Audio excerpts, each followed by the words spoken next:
వీక్షకులందరికీ నమస్కారం. కుంభరాశి వారికి అక్టోబర్ నెలలో ఏ విధమైనటువంటి ఫలితాలు కలగబోతున్నాయో ఈ వీడియో ద్వారా తెలుసుకునేటువంటి ప్రయత్నం చేద్దాం. ముఖ్యంగా ఈ మారేటువంటి గ్రహాలు గురుడు యొక్క వక్రగతి కుంభరాశికి అదంత మంచి కాదు, అంత చెడు కాదు. ఇప్పుడు గురుబలం లేదు, అప్పుడు గురుబలం ఉండదు.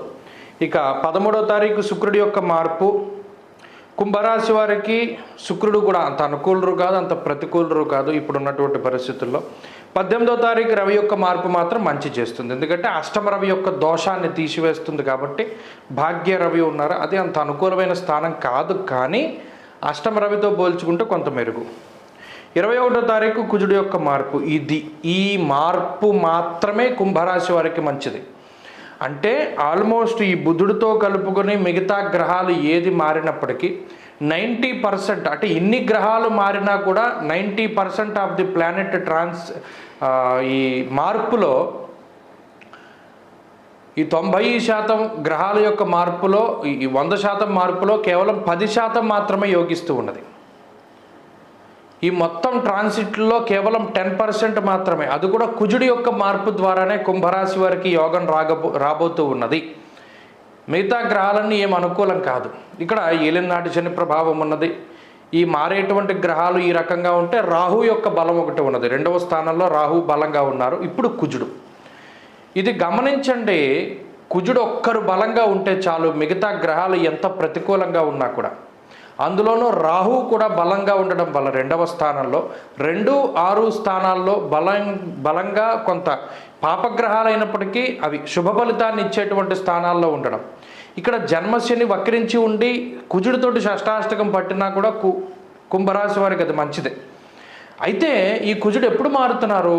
21వ తారీఖున, అంటే ఆల్మోస్ట్ 70% నెల అయిపోతుంది. సో కుజుడిని పక్కన పెట్టి చూసినప్పుడు 18 వరకు రవి మారరు, అప్పటి వరకు అష్టమ రవి దోషం ఉంటుంది. సో ఆల్మోస్ట్ 70% ఈ నెలంతా కూడా గ్రహాలన్నీ కూడా ప్రతికూలతతోటే ఉన్నాయి, ఒక్క రాహు తప్పితే. ఇది ప్రత్యేకించి గుర్తుపెట్టుకోవాలి. మరి అలా ఉంటే ఏంటండి అంటే, గ్రహాలు ప్రతికూలతలు ఉన్నప్పుడు ఓ సామెత చెప్పారు, సరదాగా చెప్పుకోవడానికి వస్తే, అరటిపండు తిన్నా పన్ను ఇరుగుతుంది అన్నాడు.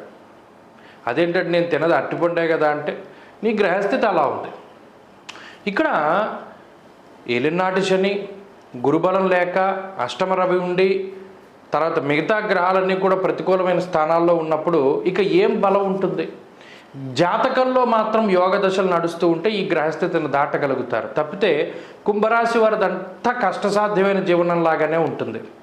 ఇలా ఒక 70% ఈ నెలంతా కూడా కొంత కష్టమో నష్టమో దాటగలిగితే, ఎప్పుడైతే కుజుడు మిథునాన్ని వదిలి కర్కాటకంలోకి అడుగు పెడతాడో 21వ తారీఖు నుండి యోగదశ అందుకుంటుంది. దానితో పాటుగా రవి యొక్క మార్పు కూడా జరుగుంటుంది కాబట్టి కొంత దోషం పోతుంది. సో కుంభరాశి వారికి 20వ తారీఖు దాటిన తర్వాత ఈ నెలలో బాగుంది.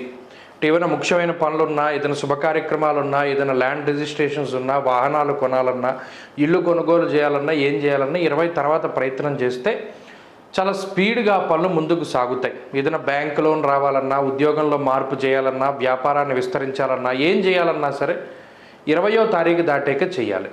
ఈలోపు ఉండే పరిస్థితుల్లో కుటుంబం సపోర్ట్ ఉండదు, హెల్త్ సహకరించదు, అలాగే ఆర్థిక పరిస్థితులు కొంత అస్తవ్యస్తంగా ఉంటాయి, మానసికంగా కూడా చాలా చిరాగ్గా ఉంటుంది. ఇవన్నీ కూడా ఇబ్బందికరమైన పరిస్థితులు. కొన్ని చెప్పుకోగలం, కొన్ని చెప్పుకోలేం. ఫ్రస్ట్రేషన్ వస్తుంది, అలాగే కోపం పెరిగిపోతుంది, అసహనం వస్తుంది, ఏమీ చేయలేనటువంటి స్థితి, ఎవరిని ఒక మాట అనలేనటువంటి స్థితి. కాబట్టి ఆ రకమైన పరిస్థితులు ఉంటాయి. కాబట్టి ఈ మాసంలో 20వ తారీఖు దాటాక పరిస్థితులు బాగున్నాయి.